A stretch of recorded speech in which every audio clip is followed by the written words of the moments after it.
Okay, के बोलेर आफ्नो मोबाइल फोनलाई कन्ट्रोल गर्न सकिन्छ, चलाउन सकिन्छ? म भन्छु सकिन्छ। कसरी? यो हेर्नुहोस्, scroll down,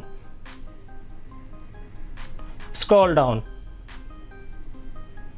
go back, swipe down,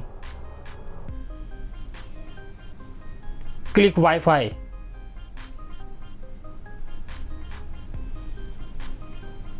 swipe up,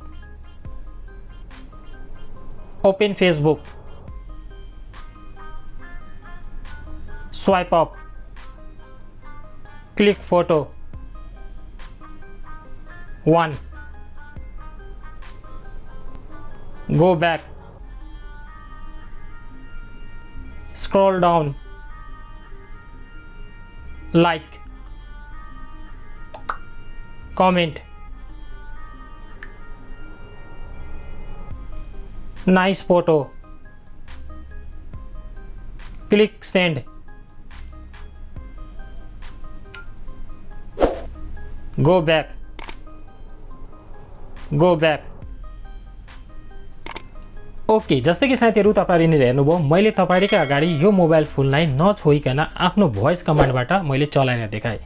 अब यो साथीहरु तिनीहरुको लागि एकदमै उपयोगी हुन सक्छ है, जसको हात छैन है, जसलाई जो हिन्डोल गर्न आउँदैन हैन, त्यसलाई मोबाइल चलाउनु छ भने यो जुन गुगलको एउटा नयाँ फ्युचर आएको छ त्यसलाई युज गर्न सक्नुहुन्छ। एकदम एक्युरेट तरिकाले काम गर्छ, हल्का पनि मिस्टेक भएको छैन। मैले तपाईहरुकै अगाडि फेसबुक कहिले कमेन्ट गरे, सबै कुरा तपाईलाई गरेर देखाएँ। सो यसलाई पनि साथीहरु तपाईले आफ्नो मोबाइल फोनमा गर्न सक्नुहुन्छ। यदि गर्न चाहनुहुन्छ भने यसको लागि साथीहरु तपाईले एउटा गुगलको सानो एप्लिकेसन डाउनलोड गर्नुपर्छ। यसको लागि तपाईहरु आफ्नो मोबाइल फोनमा रहेको प्ले स्टोर खोल्नुस् है। अब प्ले स्टोरमा साथीहरु तपाईहरु यहाँनिर सर्च बारमा सर्च गर्नुस् है, भोइस एसएस लेखेर साथीहरु तपाईहरु सर्च गर्नुस् र यो एप्लिकेसनलाई साथीहरु तपाईहरुले आफ्नो मोबाइलमा डाउनलोड गरेर इन्स्टल गरिहाल्नुस् है। अब यसलाई साथीहरु तपाईले राम्रोसँग सेटअप गर्नुपर्छ अनि मात्र तपाईकोमा काम गर्छ है। अब सेटअप गर्नको लागि यसलाई ओपन गर्नुस् हैन। अब यसले के परमिसनहरु माग्छ, जस्ट ओके गरिदिनु होला। जस्तै कि यहाँनिर हेर्न सक्नुहुन्छ एउटा परमिसन मागिरहेछ, यसमा क्लिक गरेर यहाँबाट सर्वप्रथम त यसलाई अन गरिदिनुस्, फेरि अलाउ गर्नुस् हैन। अनि यहाँनिर तपाईहरुको अगाडि एउटा यस्तो इन्टरफेस खुल्छ हैन। तपाईले यहाँनिर तल हेर्न सक्नुहुन्छ कन्टिन्यूको अप्सन हुन्छ, कन्टिन्यूको अप्सनमा टच गर्नुस्।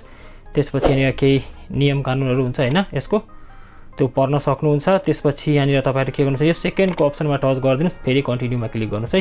फेरि यसले केही परमिसनहरु माग्छ, जस्ट अलाउ गरिदिनु होला, फेरि कन्टिन्यू गर्नु होला, फेरि कन्टिन्यू गर्नु होला, फेरि पनि कन्टिन्यू गरिदिनु होला, फेरि यहाँनिर अलाउ गरिदिनु होला है, फेरि पनि यहाँनिर कन्टिन्यू गर्नु होला।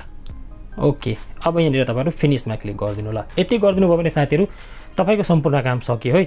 अब यहाँनिर हेर्न सक्नुहुन्छ तपाईहरुकै अगाडि एउटा यो आइहाल्छ, यसलाई एक्टिभ गर्ने। यसमा टच गर्नुभयो भने यो एक्टिभ भइहाल्छ। अब यहाँनिर म भन्छु स्क्रोल डाउन, जस्तै कि यहाँनिर हेर्न सक्नुहुन्छ यो एक्टिभ भयो। यसलाई सर्वप्रथम त म अफ गर्छु है। अब यो सेटिङ यहाँनिर तपाईहरुकोमा आउँछ हैन। अब यसलाई हटाउन चाहनुहुन्छ भने यहाँबाट यसलाई हटाइदिनुस् है, किनभने यसले डिस्टर्ब गर्छ। यहाँनिर एउटा अप्सन हुन्छ हैन,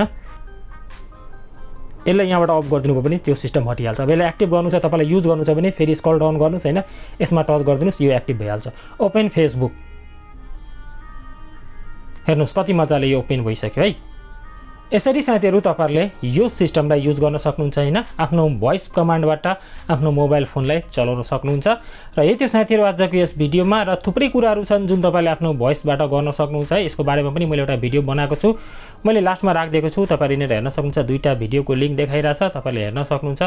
यो दुईटै भिडियो पनि धेरै नै काम लाग्नेछ। सो यही थियो आजको यस भिडियोमा। भिडियोबाट म यही बिदा माग्छु। जय नेपाल।